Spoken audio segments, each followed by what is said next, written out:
All right, I wanted to put together a video to help you with filling out your contract paperwork. Some of these documents do not apply in all cases, and as you go through the video, you will know what applies to you and what doesn't. However, instead of making 20 different videos, I just tried to make one. So it's about 20 minutes long. However, this should answer all of your questions that you may have as you're filling out the documents. And if it doesn't, well, call me and we'll go through them. Please absolutely do not sign anything you don't understand. Alrighty, so give it a watch. Hopefully it answers all your questions. And again, if it doesn't, I'm just a phone call away. All right, let's get to it. Okay, so the very first form we are going to discuss is the Brokerage Relationship Disclosure Form. And this is a form mandated by the state of New Hampshire Real Estate Commission. And basically what it is meant to do, it is meant to explain to you, the consumer, the difference of being a customer or a client. So as a customer, a licensee, meaning a real estate agent, will show you properties, can write up offers, fill out documentation for you. However, they are not responsible or obligated to keep any confidential information you tell them confidential. Since you're here, we're probably in the process of making you a client. So what happens when you become a client is that now we actually have a written contract, and I have an agreement and an obligation to work on your behalf, and obviously honor all confidentiality and really basically to keep your best interest in mind. Okay, this next piece is the different type of agencies. You can read this. I'm not going to go through all of them except the important ones. I think seller agency and buyer agency is self-explanatory. You do not need to worry about single agency or sub-agency because we don't practice that. Disclosed dual agency, this is where the licensee actually has a contractual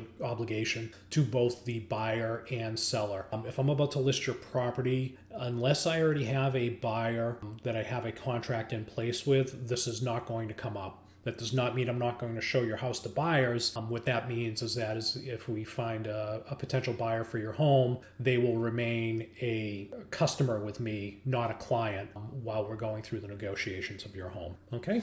Designated agency, what that really means is that I am the one within the firm that is your designated agent and is authorized to act on your behalf. A facilitator, that is really just somebody who fills out paperwork. Okay? And the reason I bring up the facilitator is that you will see it in the listing agreement, and we'll discuss that later. And that's the brokerage disclosure form. This is the exclusive listing agreement, and this is a binding contract between yourself and the firm, which gives us the exclusive right to sell or lease your property during the term of the contract. So what we're going to do now is kind of go through these different sections of the contract so I can explain what they are and what they mean. All right, section 1 is basically spelling out who's who and what the property is. Okay, so our seller is Joe Seller, the brokerage is Verani Realty, and the agreement will be effective starting today, and here is your property at 123 Main Street, and your property consists of a wicked nice 3-bedroom palace on 5 acres, okay, and it's in Rockingham County. Here is our booking page, which I will find for you and will be pre-filled out on this document. All right, this price is the price that we agreed to list your home for. Okay, and this will be where the commission that we agreed to will be spelled out. These will be dashed. We just do a straight commission deal. Nothing, no variance of that. Okay, your commission due. This is important. This is where we discuss the commission due and what it's based on.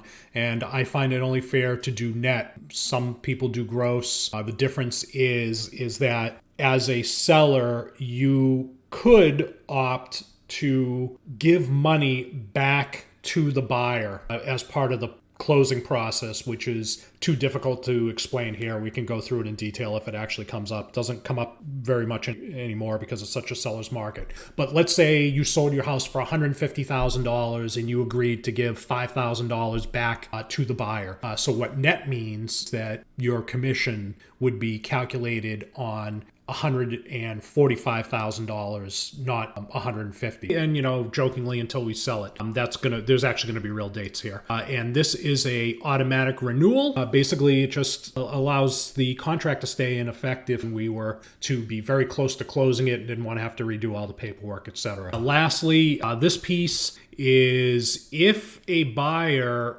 defaults on the purchase of your home, there are cases where you have the ability to keep the deposit. So in that instance, we will split the deposit with you. We will keep half and you will get half. Designated agency. This was discussed in the prior brokerage disclosure firm paperwork, if you remember. So designated agency, this means that I am your designated agent. There is no one else in the firm who has the authority to represent you. Okay. Disclosed dual agency, also, if you remember from that discussion, I typically don't practice it. So this is usually always checked off that the seller does not consent to dual agency.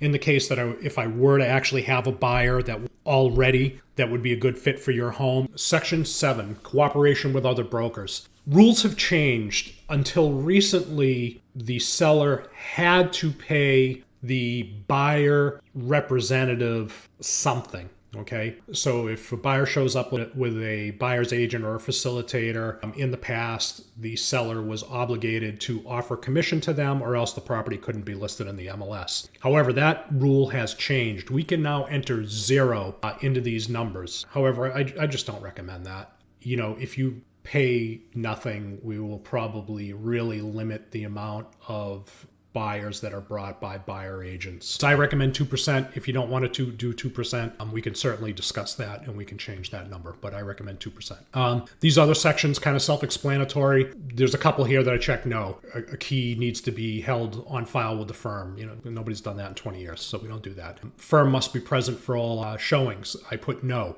That does not mean that a buyer can enter your house unaccompanied. They either have an agent or they don't. If they have an agent, they show up with their agent. If they don't, they show up with me. However, I do not want to be the speed bump to getting someone into your house. The other thing is buyers actually hate it when the listing agent is there. All right. Another piece here is that the disclosure of existing offers. Okay. I recommend that you allow us to do that, because if we have multiple offers and I can't disclose that I have multiple offers, then how do I negotiate these multiple offers and ratchet them back up to the highest price for you? All right. And this other piece is your seller's name may be submitted to the MLS. We need to do that so that we can give them all the disclosures and the deed, etc., and upload that all to the MLS so that the agents have easy access to that. It's only available to agents. It's not available to the general public. This last piece basically says that the MLS members can display automated estimates or blog about your property, and the answer to that is no.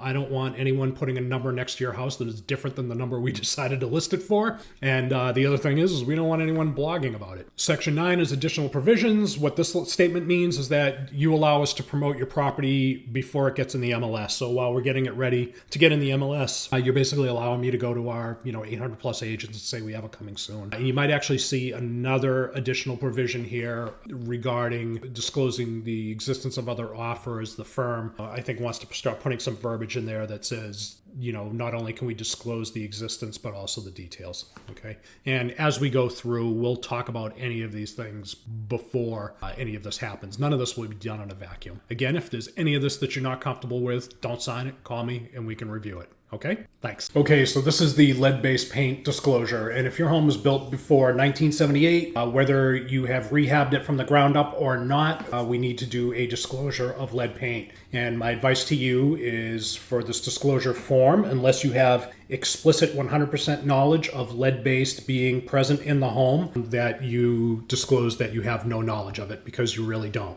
So Section A, are you aware of, basically asks, are you aware of lead-based paint? So you check the first one if you know of it, and number 2 if you don't. And B is regarding reports for said lead-based paint. So if you have reports, we're going to provide them. If you have no reports, we're going to check off that we have no reports. The rest, the purchaser signs and I sign. The purchaser does actually have the ability to do a lead-based paint inspection on your home. They can make a contingent on that if they choose. All right, and everybody signs that. It's taken very seriously, so this does have to be filled out and filled out accurately. Okay, now we have some kind of basic, what I call boilerplate disclosures. The first one is the audio video recording. It is illegal to record anyone video, audio without their consent, so please don't do it. Okay, next up we have the affiliated business agreement disclosure. And we own pieces of a couple of other ancillary businesses. American Home Shield does home warranty. Move Easy is part of a concierge service, actually, which you'll get introduced to once your house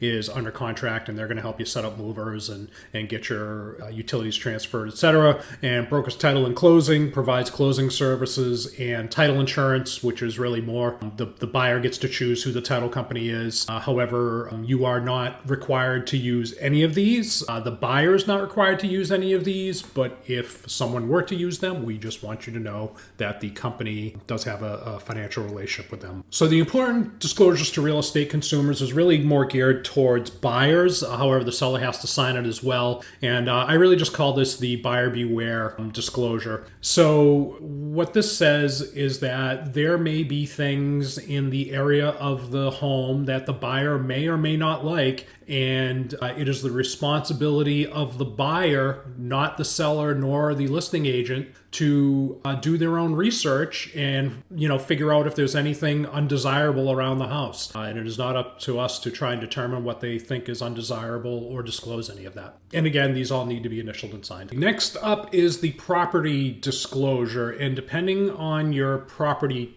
type, this is either one or two documents. So if you are selling a condo, there is an additional document called a rider that goes with this document, as is a multifamily. So we're going to discuss all three. If you have a single family, you just do this first document. Most of this is self-explanatory. I'm just going to highlight some of the things that people get hung up on. And of course, if you have any issues with this, just let me know. Don't guess. If you don't know the age of something, put unknown. The worst thing you can do is put false information on this and say something is 5 years old and it's really 20. I'd rather have you put unknown. Again, any questions, you call me. All right. So section 3. So the seller, you either have or have not occupied the property, right? If it's an investment property, you have not occupied the property for however many years. Type of system, public, private, seasonal, okay? Drilled, dug. Be great if you know that. If you don't, leave it blank. Installation, where is it? Who installed it? When was it installed? You know or you don't.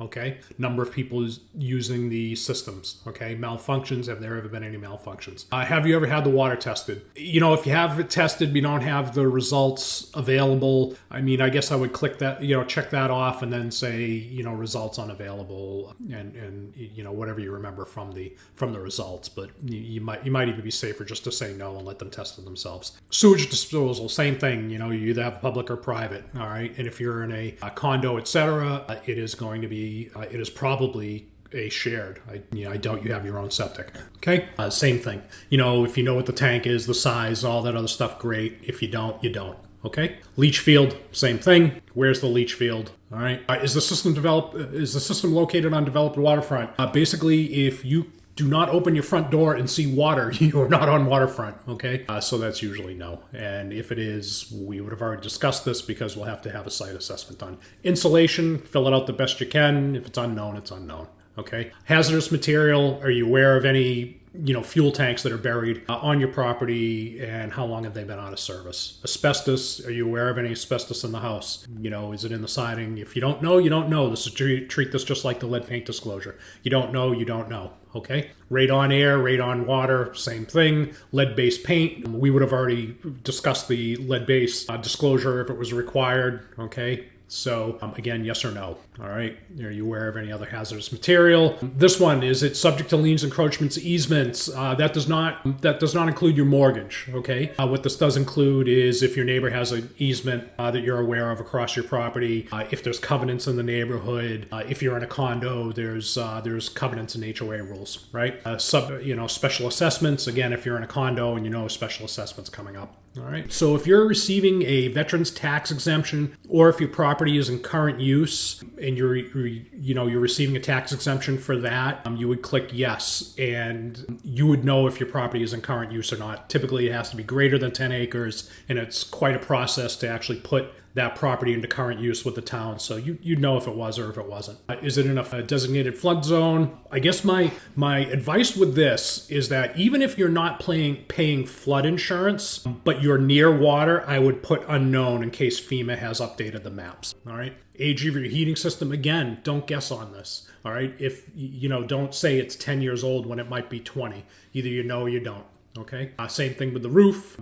Foundation, chimney, plumbing type is PVC and copper. I mean, unless you have a really, really old house, and hopefully it doesn't have lead pipes. This is a real question. Have you ever made crystal meth in the house? All right. And any other additional comments you would like to make about the property? Replace the roof X year. Upgraded this, did that, did this. Okay. Would go in those comments. Every page needs to be initialed and it needs to be signed at the end. Okay. Now, if you own a condo, this is the Condo Rider. The association name, this is the name, sorry about that. This is the name of the condo. Property management company, that would be like an Evergreen or a Sequel or whoever does, typically who you mail your HOA check to a lot of the time. So if there's a property management company, just put in the name of the company here.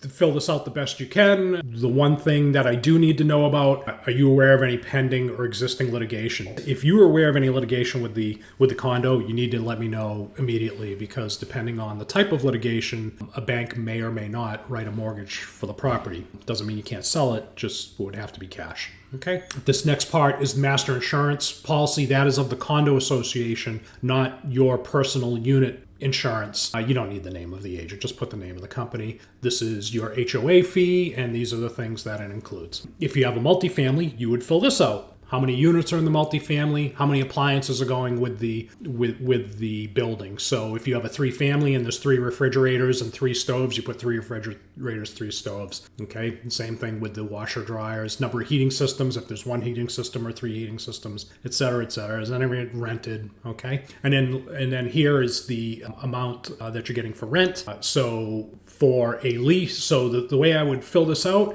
is Y means it's leased, M2M means it is a month to month, and V means it's vacant. Length of tenancy is obvious. When does it expire? What you get? Is it correct? What's the security deposit? And this is what the tenant pays versus what the landlord pays. And there is a legend right here to help you with that. Okay. And have you started the eviction process on anyone? All right. And then this next page is your kind of income and expenses. So do you get any other additional income from this property via coin op, laundry, whatever, what all your expenses are. Okay. And any other additional information you'd like to include. And that is it for seller's disclosures. Comfortable with, and thanks again. I look forward to doing business with you.